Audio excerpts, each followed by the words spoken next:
200 billion stars से भरी milky वे Galaxy में मौजूद ये छोटा सा सोलर सिस्टम हम इंसानों का घर है, जहां हम ह्यूमंस हमेशा अपनी लाइफ बिता देते हैं। पर क्या आप जानते हैं कि भले ही ये सोलर सिस्टम गैलेक्सी या फिर यूनिवर्स के कंपैरिजन में काफी छोटा हो, लेकिन इंसानों के लिए ये भी किसी छोटे से यूनिवर्स से कम नहीं है, जहां पर हमें कई फैसिनेटिंग अनएक्सप्लेन्ड वंडर्स देखने को मिल जाते हैं। चाहे वो हमारा स्टार सन हो या फिर गैस जॉइंट जुपिटर पर 300 सालों से चल रहा ग्रेट रेड स्पॉट स्टॉर्म हो, या फिर जुपिटर और सैटर्न के आइसी मून्स जिनकी बर्फ से ढकी सतह के नीचे अर्थ की ही तरह कई बड़े बड़े लिक्विड वाटर ओशंस हैं, और शायद एलियन लाइफ भी। तो दोस्तों, आज के इस वीडियो में हम अपने सोलर सिस्टम के ऐसे 7 वंडर्स के बारे में जानने वाले हैं जिन्हें आज भी साइंटिफिकली एक्सप्लेन कर पाना काफी मुश्किल है। Number 1, Jupiter great red spot storm. Jupiter solar system में अपने बड़े साइज और इस पर ऑलमोस्ट 300 साल से चल रहे स्टॉर्म के कारण लंबे समय से इंसानों के बीच पॉपुलर रहा है। जुपिटर पर मौजूद इस जाइंट ओवल शेप स्टॉर्म के सबसे पहले रिकॉर्ड हमें 1831 की एक पेंटिंग में देखने को मिलते हैं, जिसे जर्मन एस्ट्रोनॉमर सैमुअल हेनरिच स्क्वाब ने बनाया था। तभी से जुपिटर के इस बड़े से तूफान पर लगातार एस्ट्रोनॉमर्स अपनी नजर बनाए हुए हैं। कई 100 सालों से लगातार जुपिटर पर मौजूद होने के कारण कई बार तो एस्ट्रोनॉमर्स ने इस स्टॉर्म को जुपिटर का एक परमानेंट मार्क भी मान लिया था।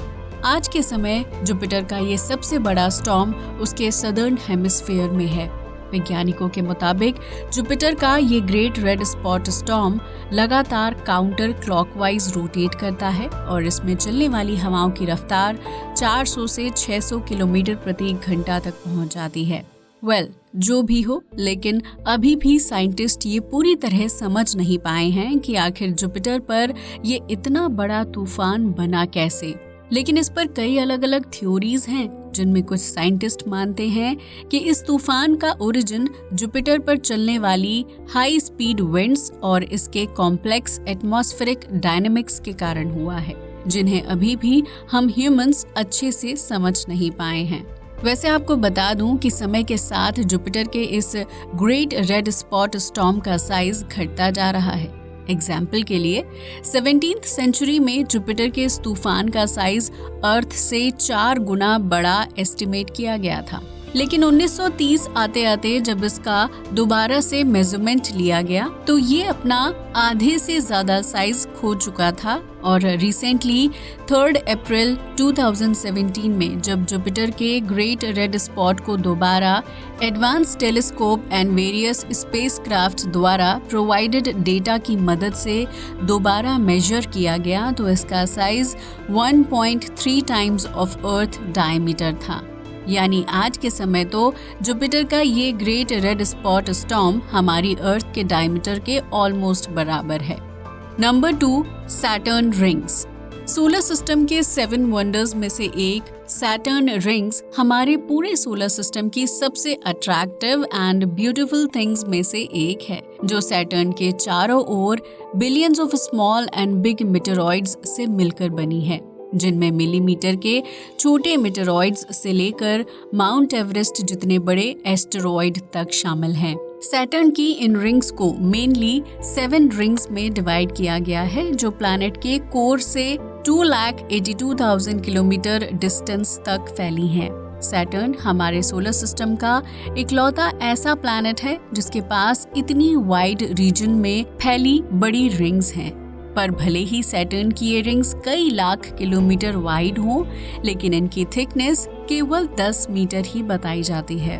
सैटर्न की 7 रिंग्स को साइंटिस्ट ने अल्फाबेटिकली नाम दिए हैं, जिसमें सबसे आउटवर्ड यानी बाहरी रिंग को डी रिंग कहा जाता है, जिसके बाद बारी आती है C ring, B ring, A ring, F ring, G ring और फाइनली ई रिंग, जो सैटर्न के सबसे करीब की लास्ट मेन रिंग है। अगर इन रिंग्स की कॉम्पोजिशन की बात की जाए तो majority of Saturn rings water ice और मीथेन की बनी है, जिनमें काफी स्मॉल अमाउंट में दूसरे एलिमेंट जैसे आयरन, निकल, सिलिकॉन हैं। वैसे लंबे समय से सैटर्न की ये रिंग्स साइंटिस्ट की नजरों में बनी हुई हैं, लेकिन आज भी साइंटिस्ट सैटर्न की इन ब्यूटीफुल रिंग्स के ओरिजिन को एक्सप्लेन नहीं कर पाए हैं, जिस पर कई अलग अलग थ्योरी हैं, जिनमें से एक थ्योरी का कहना है कि सैटर्न की इन रिंग्स का फॉर्मेशन सैटर्न प्लैनेट के फॉर्मेशन के दौरान बचे हुए गैस और डस्ट से हुआ है। इसके अलावा कई दूसरी थ्योरी मानती हैं कि सैटर्न की ये रिंग्स उसके किसी एंशिएंट मून के टुकड़े हैं, जो सैटर्न के काफी करीब पहुंचकर इसकी एक्सट्रीम ग्रेविटी के कारण कोलैप्स होकर कई छोटे छोटे टुकड़ों में टूटकर बिखर गया और इसको ऑर्बिट करने लगा। Number 3, Olympus Mons on Mars. Olympus Mons Mars, या फिर मुझे कहना चाहिए कि पूरे सोलर सिस्टम का लार्ज शील्ड वॉल्केनो है, जिसकी हाइट 21.9 किलोमीटर है। अगर आपको नंबर की सीरियसनेस समझ नहीं आ रही तो बता दूं कि अर्थ का सबसे ऊंचा पहाड़ यानी माउंट एवरेस्ट केवल 8,849 मीटर्स ही ऊंचा है, जिसका मतलब मार्स पर मौजूद ये वॉल्केनो माउंट एवरेस्ट से भी ऑलमोस्ट 3 गुना ज्यादा ऊंचा है, जिसे 1877 में जोवान्नी स्कैपरेली नाम के इटालियन एस्ट्रोनॉमर ने पहली बार ऑब्जर्व किया था। और सिर्फ ऊंचा ही नहीं बल्कि ये काफी वाइड भी है, जिसके कारण ये मार्स की सरफेस का almost 2,95,233 square kilometre area cover करता है, जो अमेरिका के एरिजोना स्टेट के बराबर है। इसके इसी मैसिव साइज के कारण हम इसे अर्थ से आसानी से टेलीस्कोप के जरिए भी देख सकते हैं। वैज्ञानिकों की रिसर्च के मुताबिक मार्स का ये वॉल्केनो जियोलॉजिकली काफी ज्यादा यंग है। अगर मंगल पर इसकी लोकेशन की बात की जाए तो ये मार्स के थार्सिस वॉल्केनिक प्लेटू पर है, जहां इसके अलावा और भी कई दूसरे छोटे वॉल्केनो हैं जो आज से कई मिलियन साल पहले एक्टिव हुआ करते थे, पर समय के साथ मार्स कोर के ठंडे हो जाने पर इसकी ये टेक्टोनिक प्लेट्स की मूवमेंट भी रुक गई, जिसके कारण आज मार्स का ये वॉल्केनो उसकी सरफेस का एक ऊंचा पहाड़ बनकर रह गया है। Number 4, Enceladus moon geysers. जब भी सोलर सिस्टम में कहीं लाइफ ढूंढने की बात आती है तो उसमें सबसे पहले हमारा ध्यान सैटर्न और जुपिटर के ऐसे आइसी मून्स पर ही जाता है जहां पर लिक्विड पानी के मौजूद होने के चांसेस सबसे ज्यादा हैं। ऐसा ही एक मून है एनसेलेडस, जो गैस जाइंट सैटर्न को ऑर्बिट कर रहा है। एनसेलेडस की सरफेस भले ही एक मोटी बर्फ की लेयर से कवर्ड हो, लेकिन साइंटिस्ट के मुताबिक इसकी मोटी बर्फ के नीचे लिक्विड पानी के बड़े समुद्र हैं, जहां पर किसी तरह की एलियन लाइफ भी हो सकती है। एनसेलेडस के इन समुद्रों के बारे में भी हमें इसी मून पर होने वाली क्रायो वॉल्केनिक एक्टिविटी और गीजर्स से पता चलता है, जिसमें इस मून की क्रस्ट के अंदर होने वाली टाइडल एक्टिविटी के कारण वार्म वाटर क्रायो वॉल्केनो से होता हुआ तेजी से बाहर निकलता है। और इस मून की इसी खूबसूरती और यहाँ पर लाइफ की पॉसिबिलिटी को देखते हुए हमने इसे हमारे सोलर सिस्टम के 7 वंडर्स में शामिल किया है। नंबर 5, द सन हमारे सोलर सिस्टम का लार्जेस्ट और मैसिव ऑब्जेक्ट है, जो हमारे इस पूरे सोलर सिस्टम का ऑलमोस्ट 99.86% मास होल्ड करता है, यानी बचे हुए 1% से भी कम मास से ही इस पूरे सोलर सिस्टम के प्लैनेट्स, मून्स, एस्टेरॉइड्स और यहाँ तक कि हमारा भी निर्माण हुआ है। हमारे सन का सरफेस टेम्परेचर करीब 5,500 डिग्री सेल्सियस है और इसका मैग्नेटिक फील्ड हर 11 साल में अपना नॉर्थ और साउथ पोल चेंज करता है, जिसे सोलर सिस्टम भी कहा जाता है। इस दौरान सन पर होने वाली सोलर एक्टिविटीज जैसे सोलर फ्लेयर्स, कोरोनल मास इजेक्शंस में भी काफी ज्यादा चेंज देखने को मिलते हैं। सन के बारे में एक इंटरेस्टिंग फैक्ट ये है कि क्योंकि सन कोई सॉलिड ऑब्जेक्ट नहीं है, इसलिए इसकी हर लेयर्स अलग अलग स्पीड पर रोटेट करती है। एग्जाम्पल के लिए सन लेयर इक्वेटर पर पोल्स के कंपैरिजन में काफी फास्ट रोटेट करता है। इसलिए जहां इक्वेटर लेयर सन का एक रोटेशन ऑलमोस्ट 25 दिन में कंप्लीट करती है, वहीं इसकी पोल्स की लेयर को एक रोटेशन पूरा करने में करीब 36 दिन लग जाते हैं। इसके अलावा अगर सन के कॉम्पोजिशन की बात की जाए तो इसमें करीब 73% हाइड्रोजन और करीब 25% हीलियम है। इसके अलावा 2% में कई दूसरे हैवी एलिमेंट्स जैसे कार्बन, आयरन हैं। Number 6, Valles Marineris of Mars.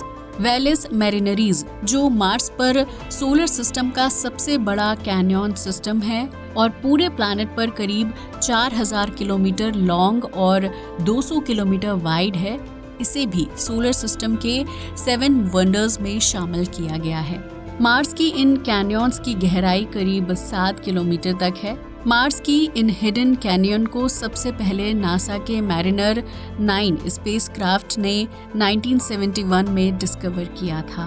Mars पर मौजूद ये वेलिस मैरिनरीज कोई एक सिंगल कैनियन नहीं है, बल्कि ये एक पूरा इंटरकनेक्टेड कैनियन सिस्टम है और वैज्ञानिकों के मुताबिक इसका फॉर्मेशन आज से मिलियंस या फिर कहूँ कि बिलियंस साल पहले मार्स पर बहने वाले ओशनिक वाटर और तेज हवाओं के चलते हुआ है।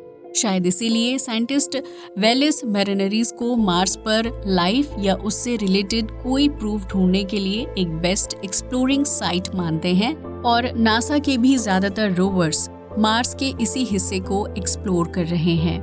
Number 7, the Kuiper belt. 1992 में डिस्कवर की गई Kuiper belt outer solar region में एक डिस्क की तरह का स्ट्रक्चर है जो हमारे सोलर सिस्टम में करीब 30 एस्ट्रोनॉमिकल यूनिट्स पर आखिरी प्लैनेट नेपच्यून से स्टार्ट होकर अप्रॉक्सीमेटली 50 AU तक जाती है।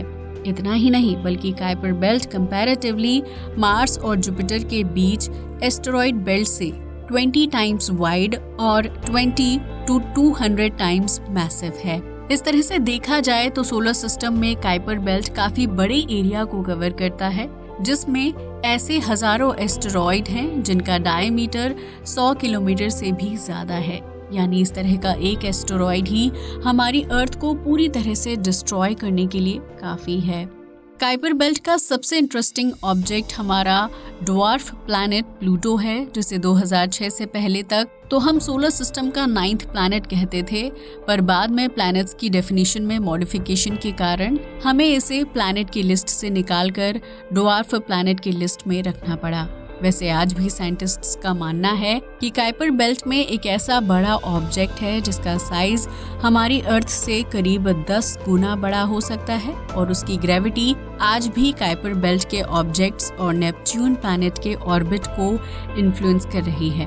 दोस्तों, इस मिस्टीरियस ऑब्जेक्ट को वैसे अभी ढूंढा नहीं गया है, लेकिन इसे साइंटिफिक कम्युनिटी में प्लैनेट एक्स के नाम से जाना जाता है। शायद काइपर बेल्ट की इन मिस्ट्री और इंटरेस्टिंग डिटेल के कारण इसे सोलर सिस्टम के 7 वंडर्स में शामिल किया गया है। आज के लिए बस इतना ही। जय हिंद दोस्तों।